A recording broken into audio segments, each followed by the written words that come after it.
मान्यवर, अभी एक फैशन होगा, आम्बेडकर आम्बेडकर आम्बेडकर आम्बेडकर आम्बेडकर आम्बेडकर। इतना नाम अगर भगवान का लेते हैं तो 7 जन्मों तक स्वर्ग मिलता था।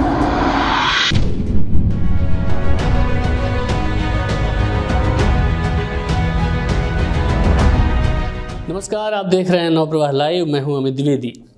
आज के इस शो में हम बात करेंगे उस बहस की जिसने देश की संसद को गरमा दिया है। संविधान जिसके नाम पर जनता अपने अधिकार मांगती है, उसी संविधान के नाम पर हमारे नेता वोट मांगते हैं।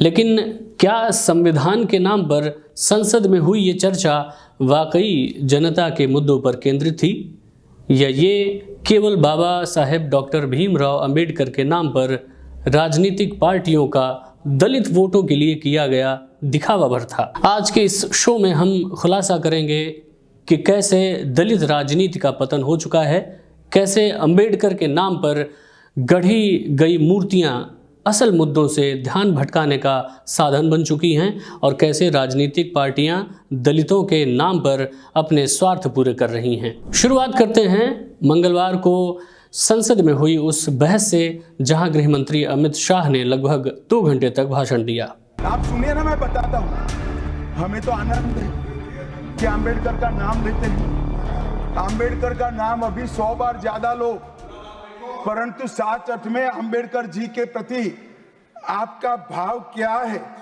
ये मैं बताता हूं। मान्यवर, अंबेडकर जी को देश की पहली कैबिनेट से इस्तीफा क्यों दे दिया?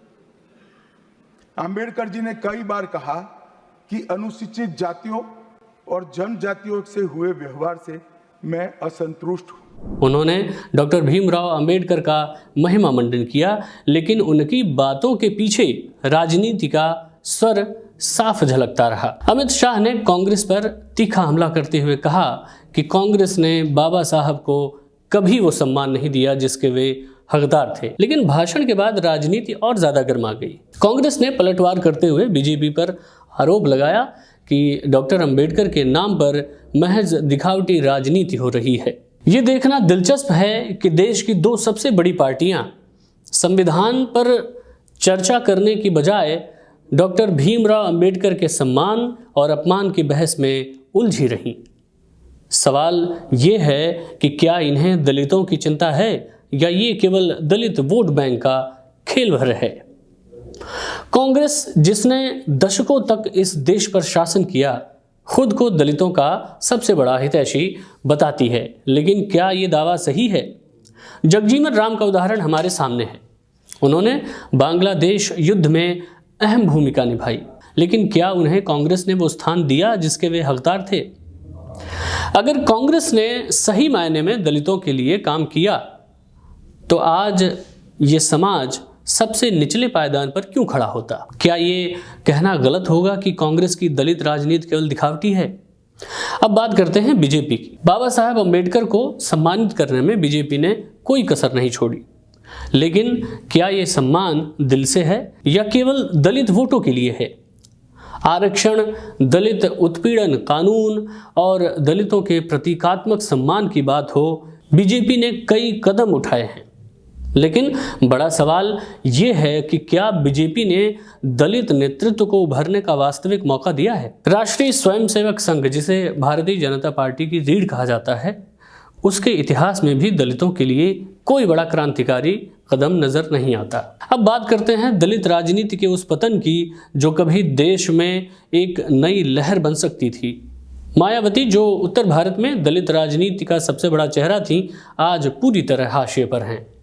मायावती ने एक्स पर लिखा कि कांग्रेस और बीजेपी केवल बाबा साहेब के नाम पर राजनीति कर रही है।